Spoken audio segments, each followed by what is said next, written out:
Good evening, good evening, good evening. Thanks for tuning in to Callie's Homesteading with Pooh Bear. It's your girl, Pooh Bear. And I got heartbreaking news. And I'm saying it with a smile because I refuse to allow the struggles, the pain, the hurt, the anxiety,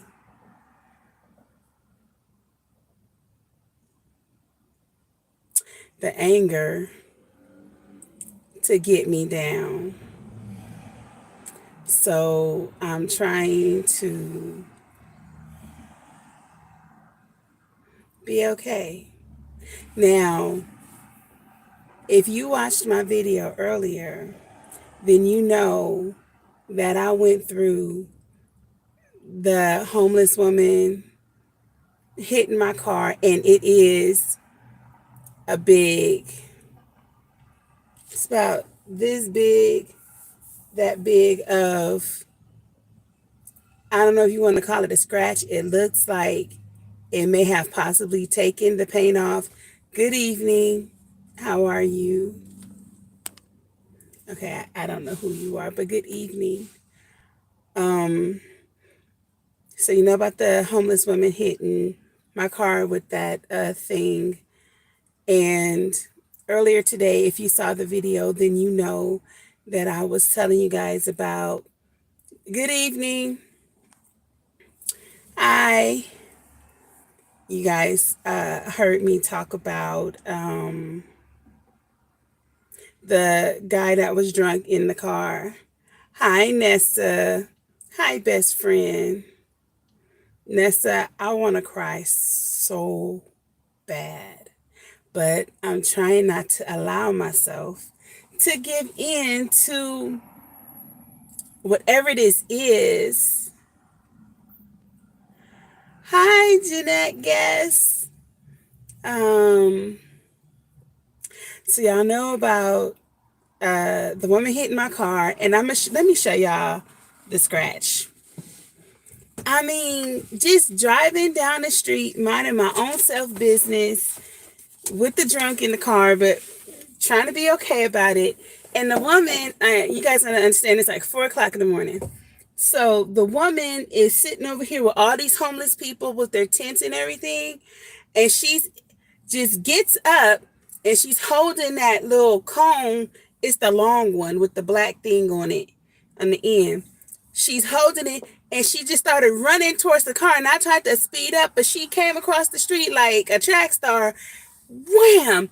Threw it and hit my car. So let me show y'all what she did.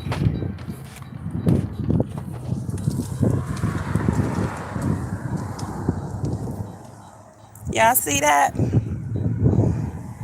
I don't know if they can buff that out, but that's what she did to my car. For no reason. Like, I don't know this woman. I just happened to be working in the wrong place at the wrong time, I guess.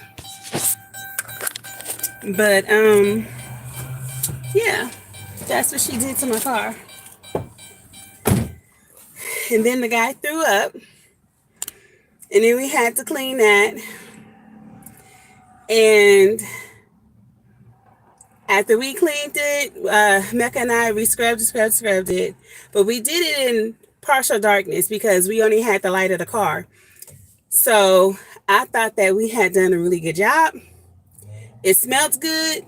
It smelled like Pine Sol and Fabuloso and lavender and Febreze and everything that we had used. Later on, I find out that he also vomited on my roof.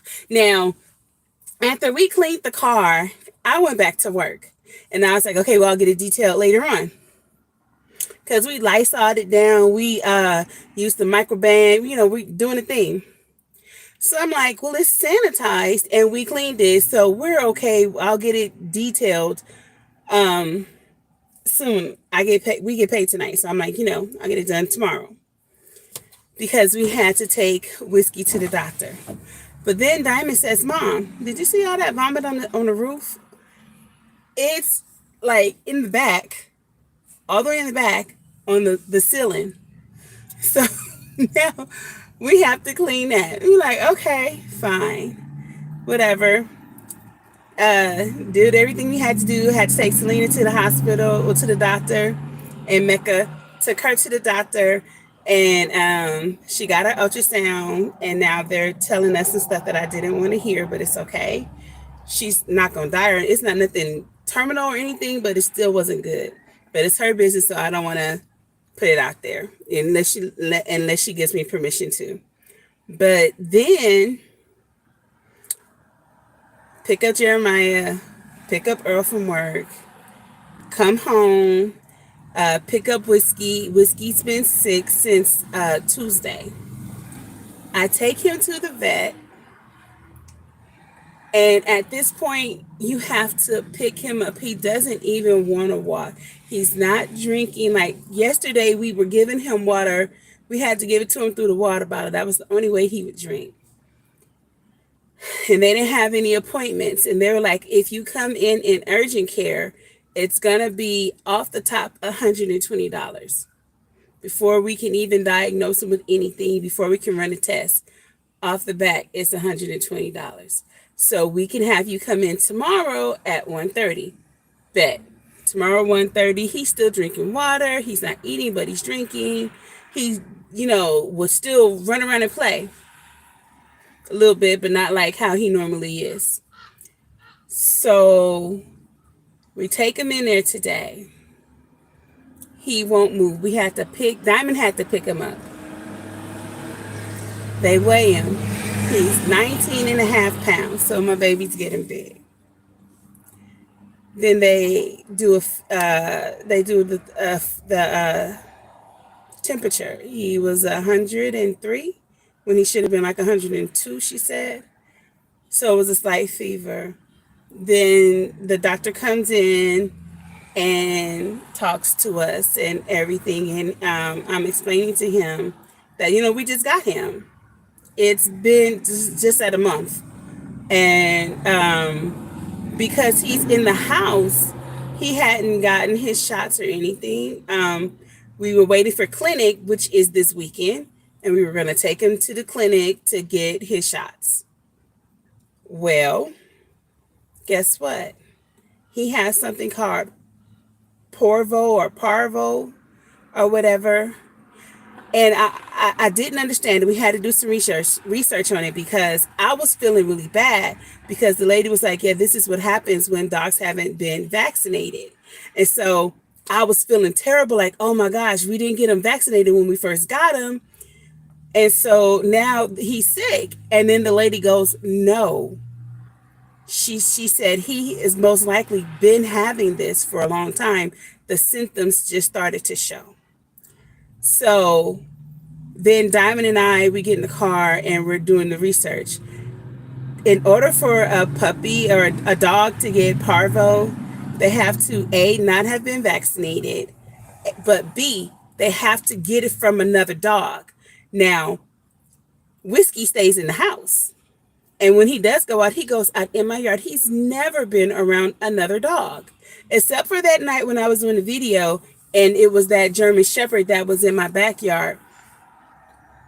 It's in the air. Okay. But we live on 1.6 acres of land. So there's not been another dog. She said that he must have gotten it from the dogs that he was in, because when the woman was trying to give the dogs away, it was 3 of them. And she was like, we can't keep them anymore where we live. So I fell in love with him when I saw him. So the doctor, he's a wimp. Let me tell you, I don't know if he's been cussed out or whatever the case may be, because this is what he did. He came in, he goes, well, we're going to test him for parvo. And I said, okay. And so he goes, so the nurse is going to come in and talk to you. Okay. So the nurse comes in, he goes, yeah, we're going to test him for parvo. So do you consent to him being tested for parvo? And I'm like, yeah. He goes, okay, that's going to be altogether the visit and the parvo test, $122. I said, okay. So then he goes and he checks him through his bottom, and he goes, yeah, I believe he has parvo because there's blood in his, on the swab. I said, okay. He goes, so we're going to come back in about 10 minutes and I'm going to check. I said, okay. So then he comes back and he goes, oh, yeah, it's positive. He has parvo. I said, okay. He goes, so this is the tricky part. I said, what? He says, it's going to cost $1,400. I said, what? Yeah, it's going to cost $1,400 because he needs to stay here for 3 days and get treated through the IV and the antibiotics. So then I sit there and I'm looking up the antibiotics, and it says that he can take Caroflexin. So I'm like, well, can't I just give him the Caroflexin? He goes, no, your dog is very sick, and if you want him to live, he's going to have to stay here in the hospital for 3 days. I said, well, I don't have $1,400. He goes, well, then I don't know what to tell you because that's our price. I said, okay, well, that's fine. I'm just going to have to take him to the pound. Now, I don't want to take him to the pound.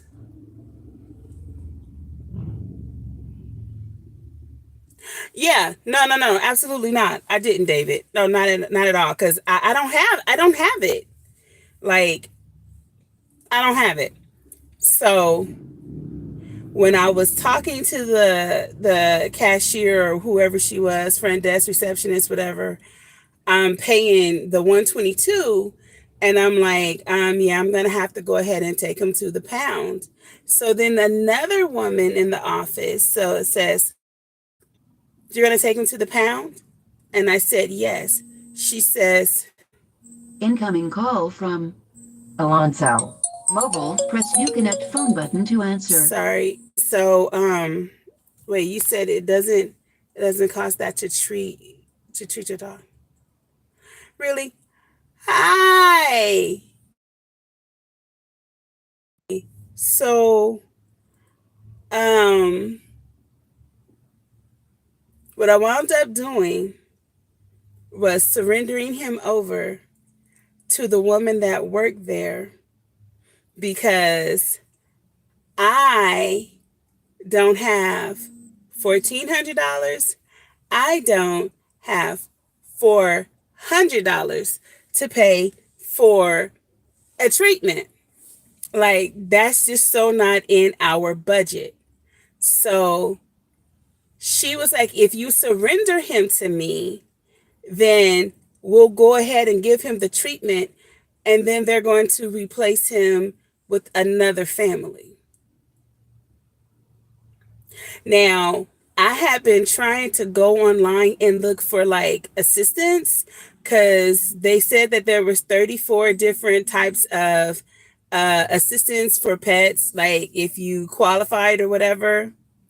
But they were like, well, yeah, it can take up to like 72 hours or 84 hours a week for them to get back to you. So I had applied for the different assistants, but no one has responded to me. I started doing that on Tuesday.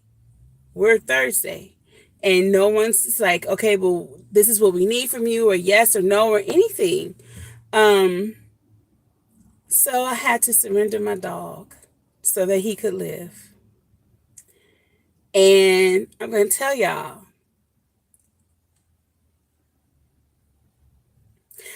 it hurts. Like, this was my first dog in my whole 47 years. And to know that somebody gave him to me sick, I don't know if it's you get what you pay for. I gave her $9. She gave me a dog. We had him for a month. I don't know. $200, David? Don't tell me that. Because I had to tell my kids that we don't have a dog anymore. I had to tell Miss Darlene, and Miss Darlene was so close to him. She was spending all her little money on that dog. She can't stand the cats. She doesn't like cats.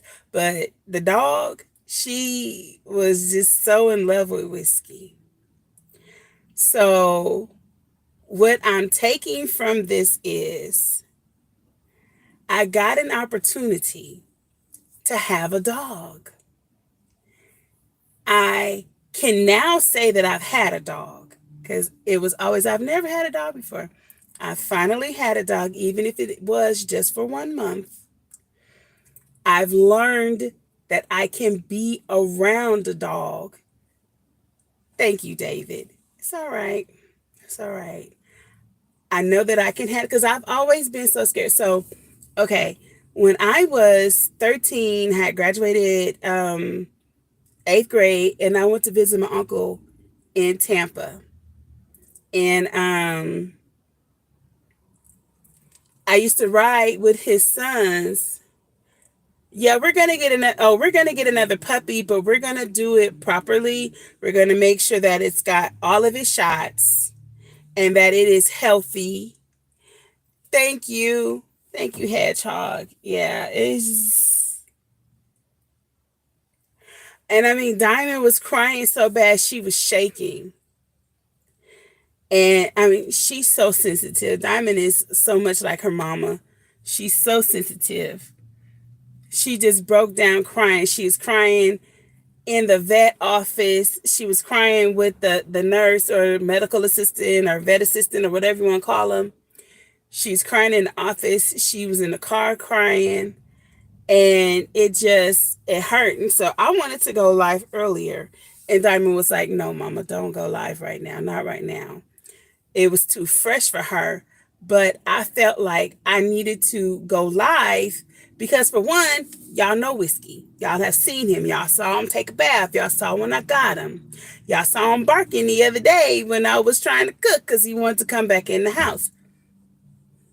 So I couldn't just, like, oh yeah, we don't have Whiskey anymore. Let's not tell anybody because people are going to say, Pooh Bear, where's your dog? How big has he gotten? But I understood it was like fresh. She didn't want to hear me talk about it because when I was telling her siblings what happened, she got emotional again. So I think she's taking it extremely hard. But Lady D cried. She cried on me when I was on my way to take my kids to another doctor's office. So what I have to do so that I don't lose my mind is just sit in gratitude. I got to have a dog. As the city girl that grew up in Compton, that never, I'm going to go to a breeder, exactly, and I'm just going to have to spend the money. But that means I'm going to save up for it.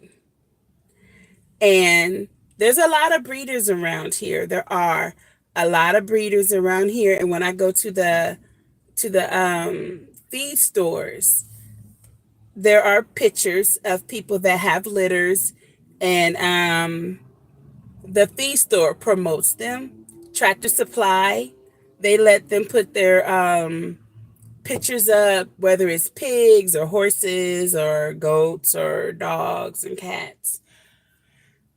So we have 1.6 acres of land. So I'm just like, yo, we taking some L's, whether it's the wind killing my plants, the rude dog that jumped or crawled under our gate and came in and killed all of our birds, and now we done lost a dog. You can find home breeds. Just look at the mom and dad dogs. Okay. Yeah, and I really, really, really want to get a dog that looks as close to Whiskey as I possibly can because, and I want him to be a boy so he could be, Whiskey 2.0 or Whiskey Junior or whatever. I don't know. But we were already talking about getting another dog so that Whiskey could have a companion. And now I'm just like, Rottweilers, our home insurance doesn't allow Rottweilers. They don't allow pit bulls. I didn't know what kind of dog it was when I got it because it didn't look like your normal pit bull. I think it's called the American pit bull. It didn't look like that, so I didn't know it was a pit bull because again, I don't really know anything about dogs because I've never had one until now. But now I can say I've had one. So the saying is, it is better to love and it is better to have loved and lost than to never have loved before and never find that. But he looked like he had. You know what? And that's possible because he might be a mixture. He might be a mutt. I don't know. Fridays are a good guard. What's a Friday? Fridays are a good guard dog. Oh, you took it away. I'm like, oh, are you saying Rottweilers are good guard dogs? A German Shepherd. I like German Shepherds. Now, my uncle that lives in Tampa, my Uncle Steve, he has always had German Shepherds. And when I would live with him when I was a little girl, we lived with him for a little bit. They had a German Shepherd. Um,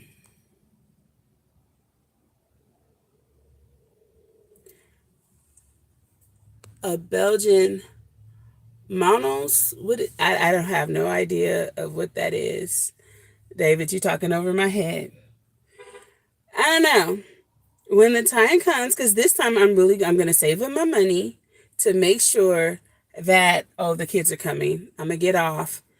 So I don't wanna hurt their feelings. But I'll revisit this later. But thank you guys. I just wanted to let you guys know what was going on. So I'm gonna sign off now. All right. Thanks for tuning in to Callie's Homesteading with Pooh Bear.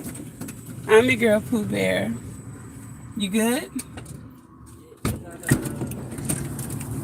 gotta get blood drawn and I gotta get x-ray and then give me a list of things. Okay.